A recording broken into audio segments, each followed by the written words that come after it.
Linda Bartman, welcome to the Human Capital Innovations Podcast. Hi, John. Good to see you. It is great to be with you today. I'm excited to have a nice conversation. We're going to be talking about camaraderie in the workplace and really how we go about building a company culture that is inclusive and where people feel that safety and the ability to have those close relationships with each other. That's super important in the modern workplace, whether we're talking about physical face-to-face workplace, remote, hybrid, whatever, right? So we're going to be exploring that together today. As we get started, I wanted to share Linda's bio with everybody. Linda Bartman is the Chief Operating Officer at Uptake. With over 15 years of success building and scaling businesses, Bartman aligns marketing, sales, and operations to create a unified customer experience that positions companies for growth in challenging markets. She also truly enjoys coaching, motivating, and developing her people. That's wonderful. Thank you so much for joining me. Anything else you would like listeners to know about you, your background, your history before we launch on in? I think that was a great recap. I'm just excited to be talking to you about culture and camaraderie. It's something that I have been really passionate about throughout my career, and I'm excited to be here and just having the conversation. Okay, excellent. Well, why don't we start with Uptake? If you can describe for us a little bit about what Uptake is, what you try to do, and how organizations can use Uptake to build camaraderie in their workplace. Well, so Uptake, so we actually focus on heavy industries. So meaning mining, manufacturing, oil and gas, power and utilities, and we're a tech company. And what we do is take underutilized data and we help these different industries operate more efficiently, effectively, everything through how their machines run to how processes run. And that's what our business does. Now, Uptake has been around for 7 years. And so one of the things that I've been doing with our leadership team over the past year or so is doing exactly what you're talking about, building camaraderie. We're scaling and building that business. So wanting to make sure as we went remote too, that we were doing the right things to really engage our folks in the right way. That's great. And can you start to describe for us a little bit about what you are doing at Uptake to build that camaraderie? And like you said, I mean, the pandemic really caught everyone off guard. There were some companies that were already completely remote and virtual. I suppose they probably had the easiest go of it because they didn't have to make the huge transition overnight. But most organizations had to have that transition. They had to have more remote people or at least some sort of hybrid arrangements. And it's one thing to build camaraderie and culture when you're all together in the same space. It's something altogether different when we're trying to do it and people are distributed perhaps across the world and we're never actually in the same room together. We're just connecting over Zoom, Teams, whatever. So how have you tried to do that over the past year? Well, and interestingly enough, when I joined in January, we were remote. So I had a complete remote onboarding. Which is the first time I had ever gone through that. And then obviously as a growing company, we're onboarding folks remotely all the time. And we made the decision early on that, we were going to now start to really hire people across the US, not so much worry about having a central hub somewhere, just because the pandemic gave us that opportunity to do so. And we could get great talent across the board. And so, I think when you talk about camaraderie, it's how you set the tone in your organization. And it's from the get-go, right? From the first meeting with your candidate or the first meeting with a newly onboarded person. And it sounds very basic, but I do. Can I actually chime in? Sure. I'll push it even a little bit further back, and absolutely, once you start to interview people, once you start to bring them in, once you actually hire them and onboard them, absolutely, you need to start building it into all of those different elements. But I think you need to build it into really the applicant experience, right? Yes. And just the recruiting process. And we all know that most organizations do a pretty crummy job of how they treat their applicants. And so, once you find someone you want to hire, you treat them really well, because you want them to come work for you. But what about everyone else? And just because you aren't hiring them now doesn't mean you're not going to want to hire them in the future. And will they have a bad taste in their mouth? So I think that's, setting the stage for everything else you're going to do within the organization.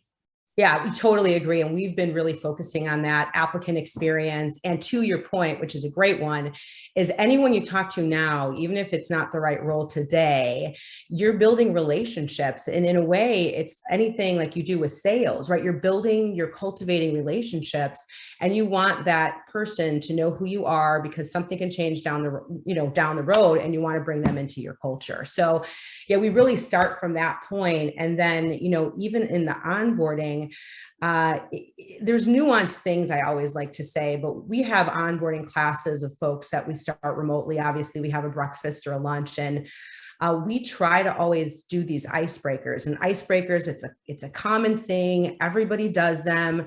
But I think, the types of questions that you ask to an employee really does set the stage for how you operate as an organization.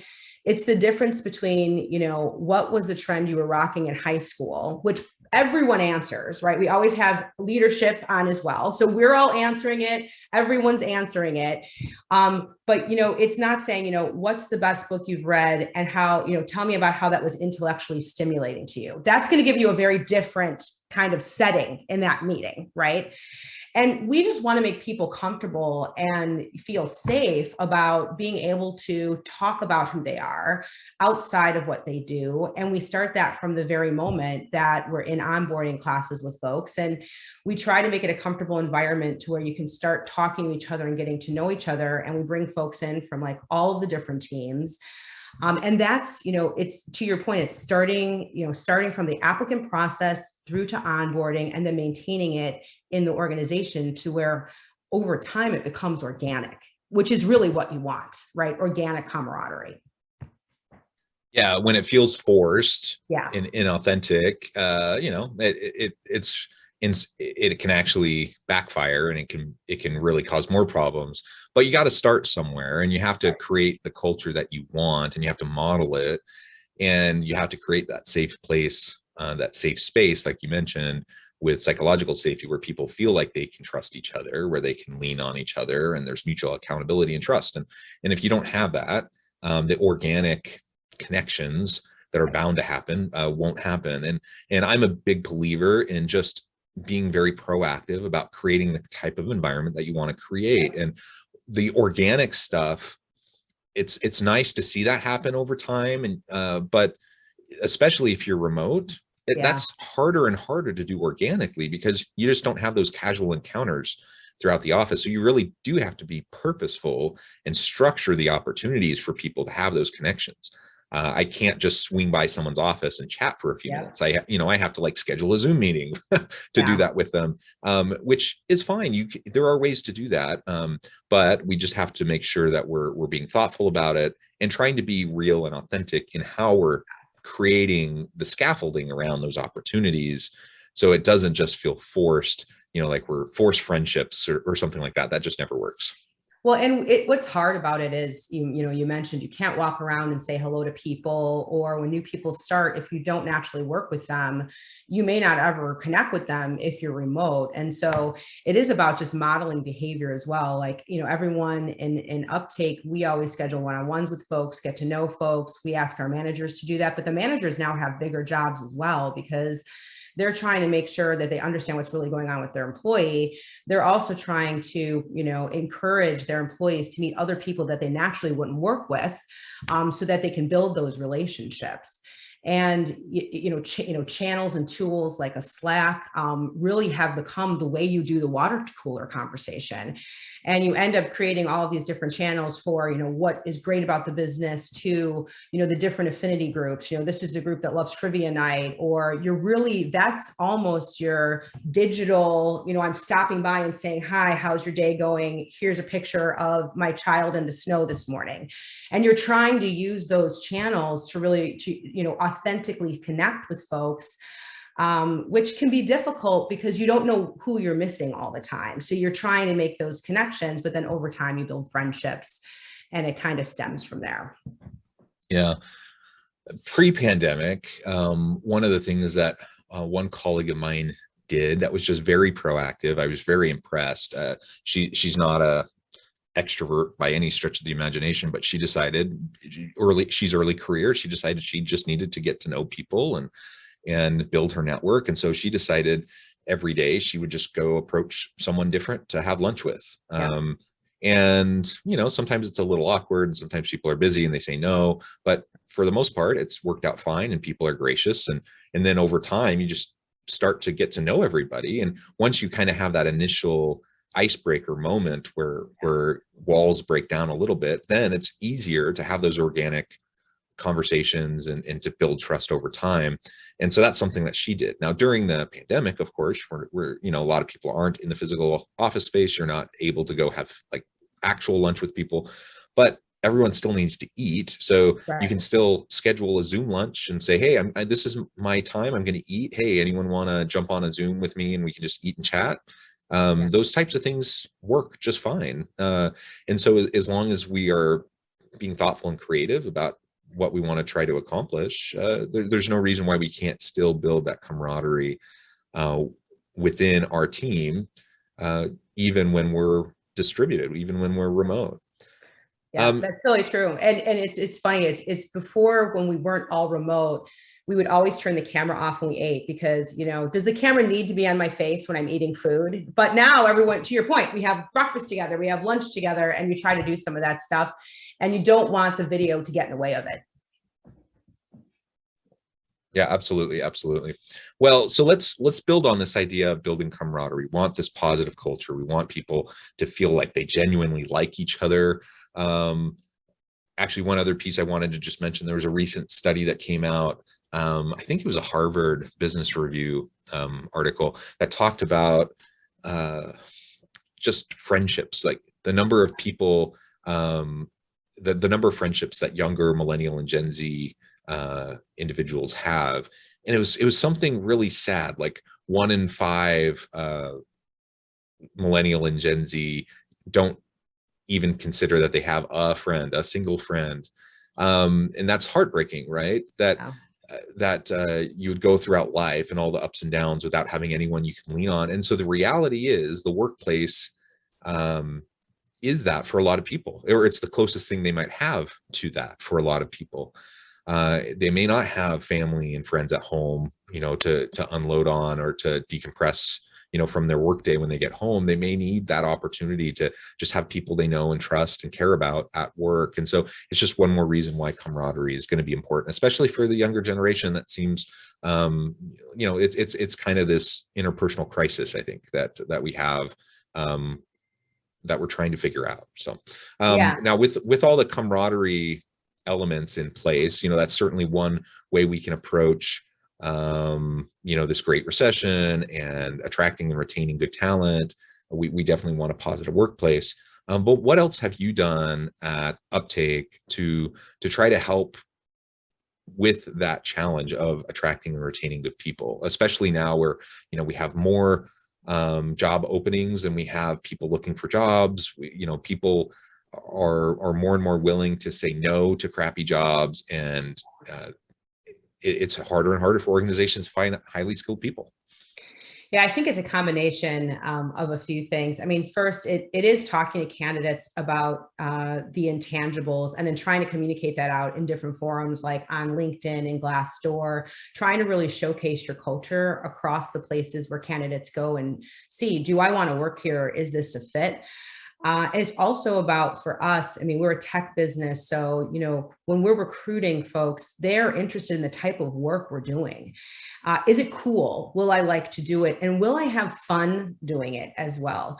And, the different generations have different motivations. And so you do really need to understand what that motivated, what the talent is really looking for. Are they looking for a challenge? Are they looking for a place where they do feel safe and they haven't felt like they have a voice before? So it's a number of intangibles, along with just talking about the work, talking about the vision, and selling the vision. And I think because the job market today, I mean, obviously it's a candidate's market. With the conversations we're having, they are choosy. about who they're working with. And so they ask a lot more questions about culture. They ask a lot more questions about the type of work. And so to the extent that we can project that on the different channels that they're looking at for who they want to work with, we do. But also it is talking about who we are, why we do what we do, and that they're coming into an organization that truly does want to be invested in the person outside of work as well as inside of work. And then you come in and you feel that experience from the beginning. And that's what we've really been building. Yeah. And to be clear here, we need to make sure that we're not just saying the right things, but that we're doing the right things, because you might be able to say all the right things and make it look really great, and you attract really good people, and you get a really nice diverse workforce and everything. And then people get into the actual environment and they realize, wait a minute, there's a little bit of a bait and switch going on. I don't like this. This isn't actually inclusive. This isn't fun. This isn't psychologically safe, whatever.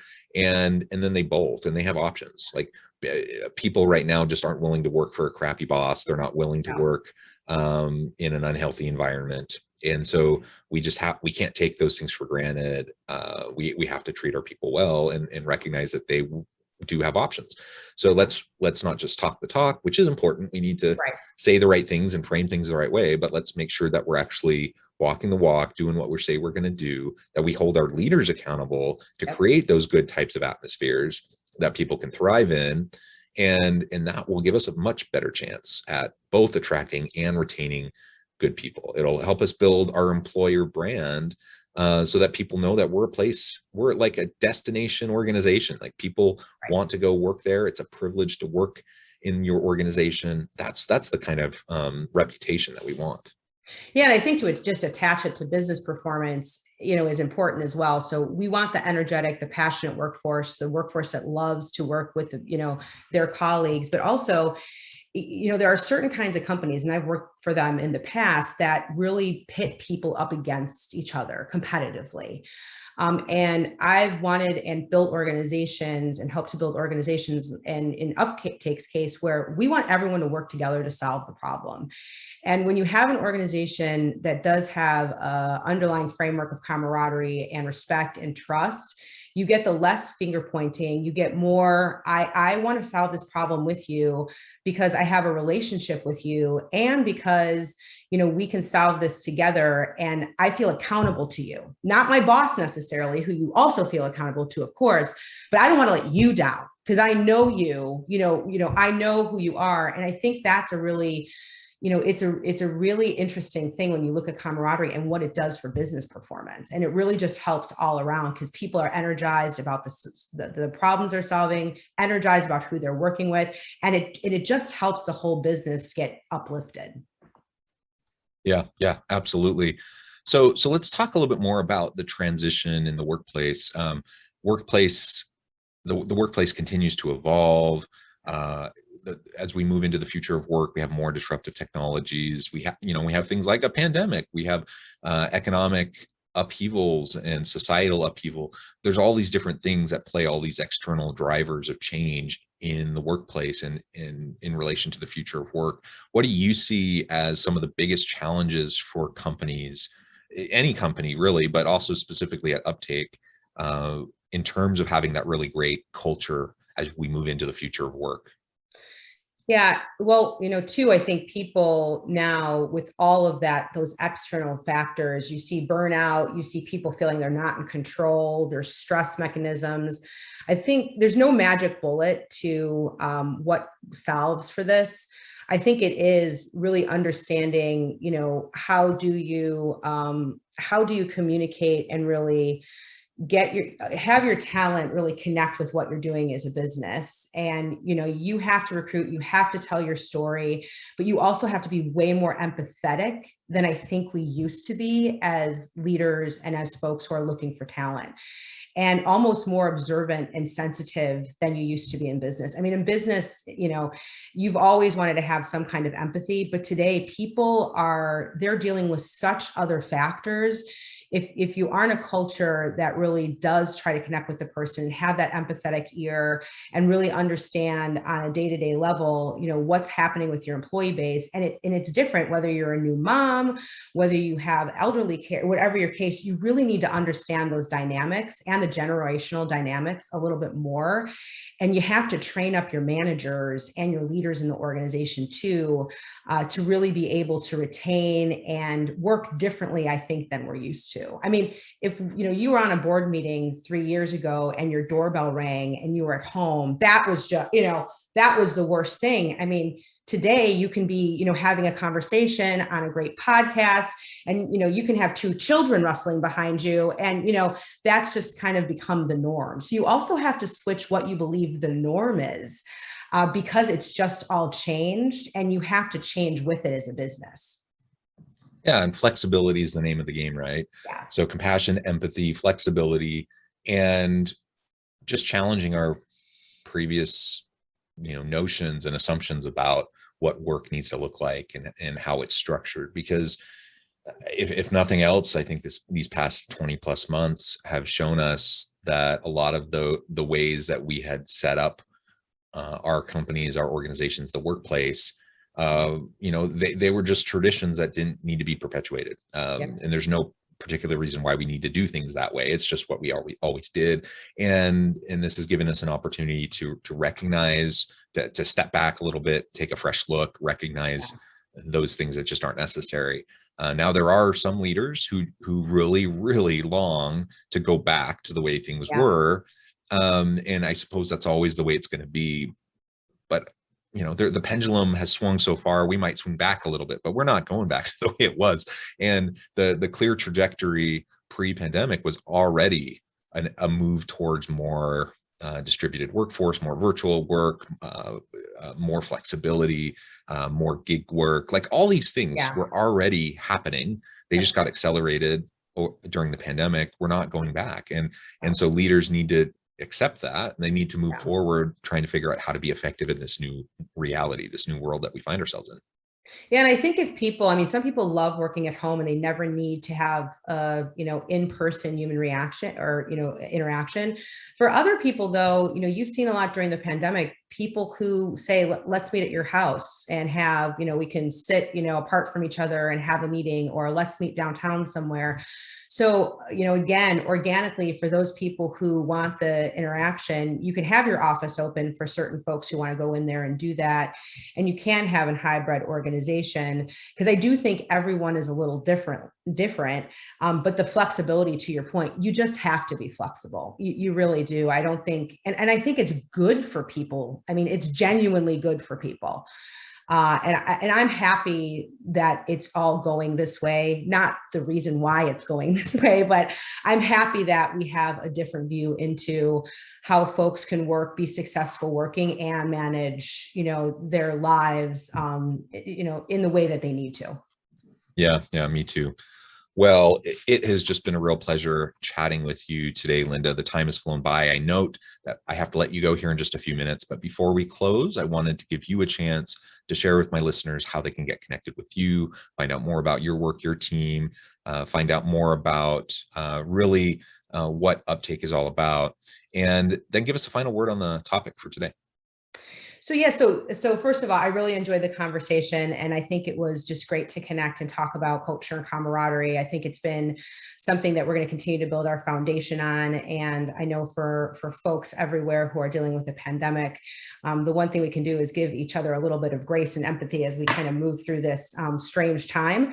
And if anyone wants to connect with me, please do so on LinkedIn. I'm Linda Bartman on LinkedIn, and you can see what Uptake does and learn more about us on uptake.com. And again, thank you so much, John, for the conversation. I really enjoyed it. Thank you. It has been a pleasure. I encourage listeners to reach out, get connected with Linda, find out more about what she and her team can do for you. And as always, I hope everyone can stay healthy and safe, that you can find meaning and purpose at work each and every day. And I hope you all have a great week.